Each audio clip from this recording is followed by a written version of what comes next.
Assalamualaikum warahmatullahi wabarakatuh.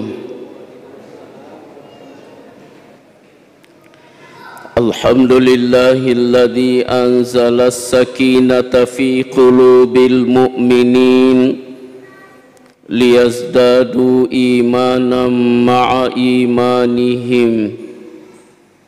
Ashhadu an la ilaha illallah wahdahu la syarika lah wa ashhadu anna Muhammadan abduhu wa rasuluh. Allahumma salli wa sallim wa barik ala sayyidina Muhammadin wa ala alihi wa ashabihi ajma'in, amma ba'd.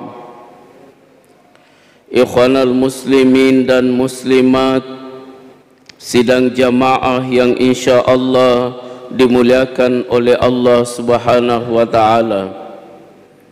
Alhamdulillah, tiada terasa Hari Raya Idul Fitri semakin dekat, ditandai dengan di mana-mana masjid semua alhamdulillah mengalami safnya semakin maju ke depan, jadi mengalami kemajuan saf. Tapi saya kira itu bukan soal. Yang jelas bahwa insya Allah kita semua yang masih bertahan hingga malam ini akan keluar sebagai pemenang. Insya Allah kita tiba pada final, sisa beberapa malam lagi. Sejak dari 17 Ramadan, pokok bahasan para mubalik itu adalah menyangkut tentang peristiwa nuzulul Quran. Kemudian 20 ke atas atau 10 terakhir Ramadan itu pokok bahasan tentang peristiwa Lailatul Qadar. Tetapi di sela-sela itu 5 malam ke belakang lagi itu yang banyak kita jelaskan tentang persoalan zakat dan seluk-beluknya. Jadi kita cuma singgung sepintas lalu saja bahwa diturunkannya Al-Quran dengan Lailatul Qadar itu satu mata rangkaian yang terkait antara satu dengan yang lain. Kenapa demikian? Karena jelas sekali ayatnya Allah yang sering dibacakan oleh para imam-imam kita. Inna anzalnahu fi lailatul qadar. Sesungguhnya kata Allah, kami menurunkan Al-Quran itu pada malam Al-Qadar. Malam Al-Qadar itu artinya malam yang penuh dengan kemuliaan. Jadi malam kemuliaan.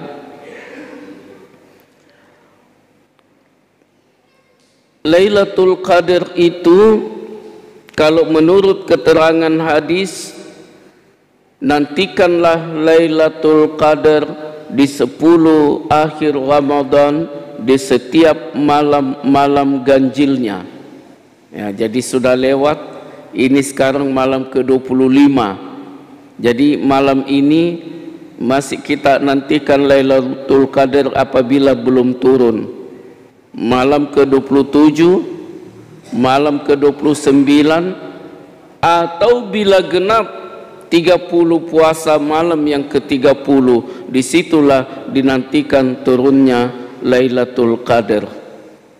Tapi ada bocoran dari Imam Al-Ghazali bahwa apabila Ramadan itu jatuh pada hari Ahad, maka Lailatul Qadarnya itu diturunkan pada malam ke-29.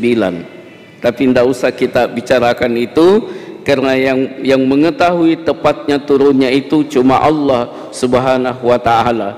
Jadi kita tetap merapatkan saf malam 10 terakhir sampai malam ke-29 menantikan Lailatul Qadar.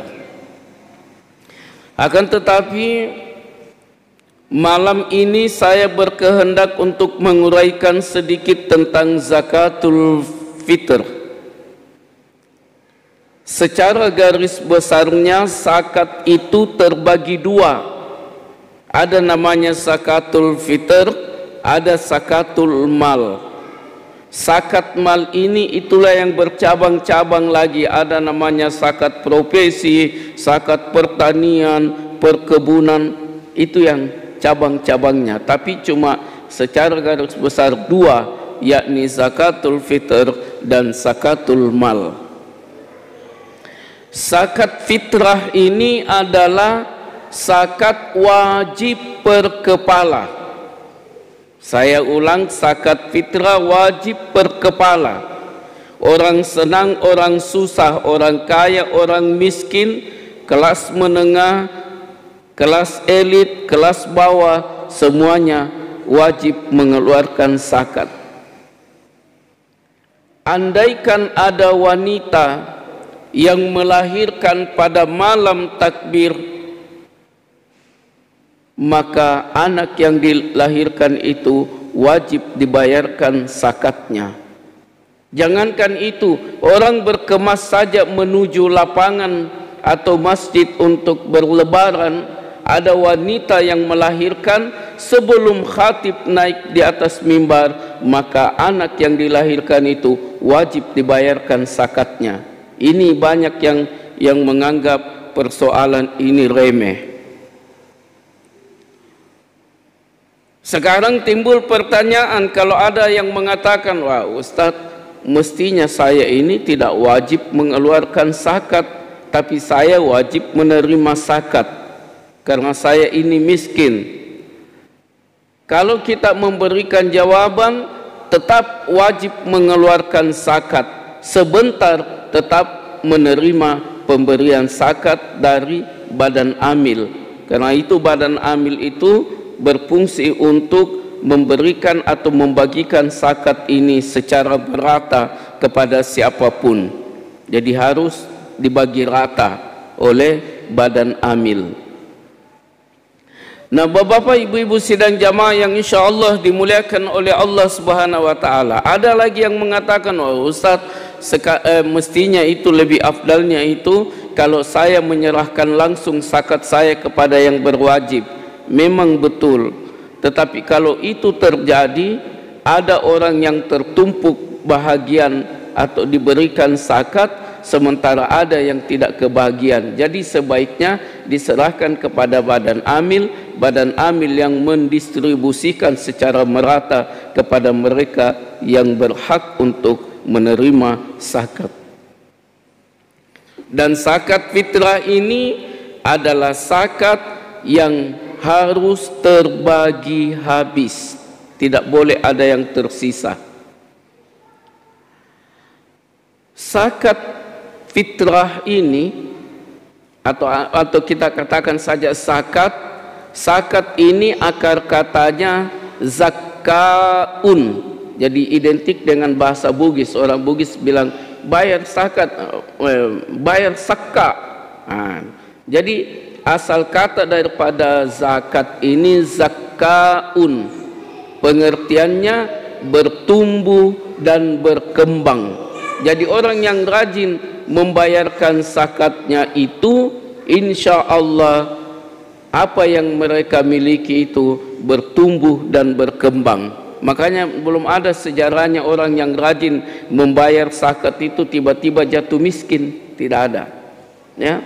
Tetapi justru yang rajin membayar zakat itu usahanya meningkat semua.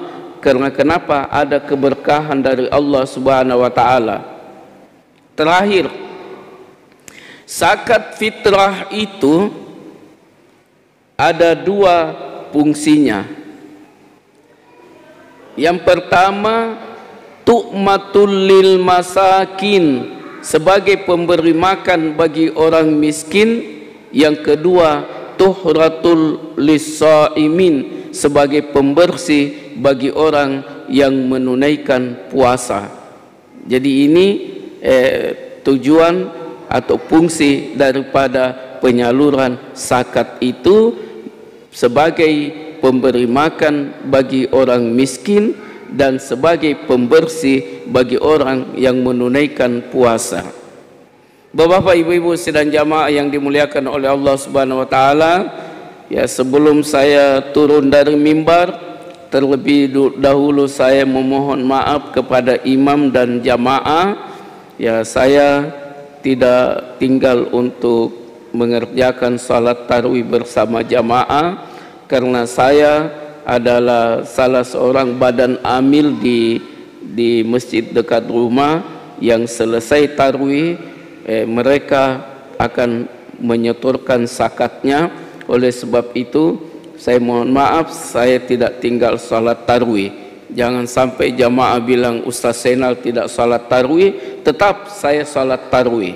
Ya, saya kan selalu menyampaikan dalilnya tentang salat tarawih, masa saya tidak lakukan walaupun toh saya lakukan di rumah. Sekira begini, hadanallahu wa yakum ajma'in, wallahu muwaffiq ila aqwamit thariq. Assalamualaikum warahmatullahi wabarakatuh.